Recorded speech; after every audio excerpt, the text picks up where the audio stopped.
Francesco Abbruzzino with The Scoop. Overcrowding, an issue that we're facing again. There was an article, I think just last week, it got a lot of attention. Basically, Sheriff Knight went before the county commission. He gave them another sober warning similar to last year about the overcrowding in there, the cramped inmate conditions that have increased, leading to stuff like a broken jaw. He went in, he said, look, I was here a year ago. It hasn't gotten any better.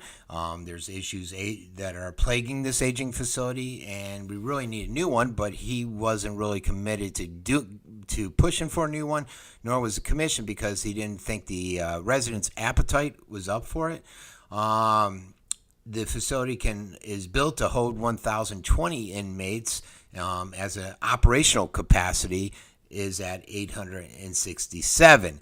But they need to separate people by gender, disabilities, and all that stuff, so that adds to the pressure that's on there. The overcrowding has led to 2 violations from the Florida Medical's jail standards, one for housing 2 disabled individuals in with the general population, and then some deteriorating mattress conditions that were in there. One thing they said is that fights are starting to break out, and you see more fights because of the overcrowding. They have about 100 portable beds to accommodate the overflowing, and I do see those reports where you look at the arrest reports and you see that individuals were arrested in jail for fighting or attacking somebody. He said that although the arrests are down right now, that the current overpopulation problems are partially due to the housing of inmates that are charged with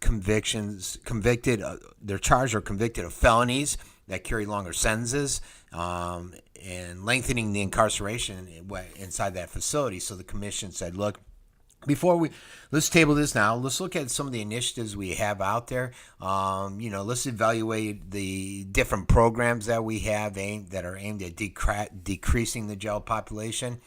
Stuff like allocating, I think it was last year, they allocated $650,000 to create a violation of probation's court, which basically will expedite those felony cases and reduce the length of time that people are in the jail. They've expanded the drug court, expanded the comprehensive treatment court. They're also, what Knight is doing is he's increasing the notice to appear. But this is something I got a buddy that's he does a lot of the bonding of these individuals. He's a bail bondsman, and he told me that these notices to appear, that a large majority of them don't reappear. He basically said that they were doing this because of overcrowding. Now, when I asked Chief McNulty, the local Venice police officer here, he said, no, I'm not aware of that. We're not really doing that. Here, Knight is saying, yes, we are basically doing that. So they're taking these more minor crimes and saying, here's a notice to appear, and then the people aren't appearing.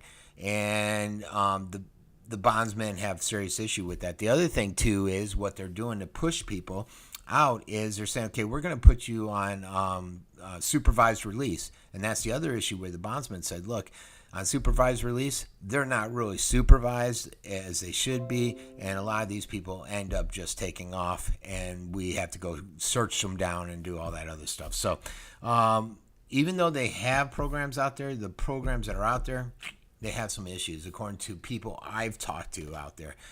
So what do we do? And especially when the appetite isn't there to build by the county, the residents, to build another facility.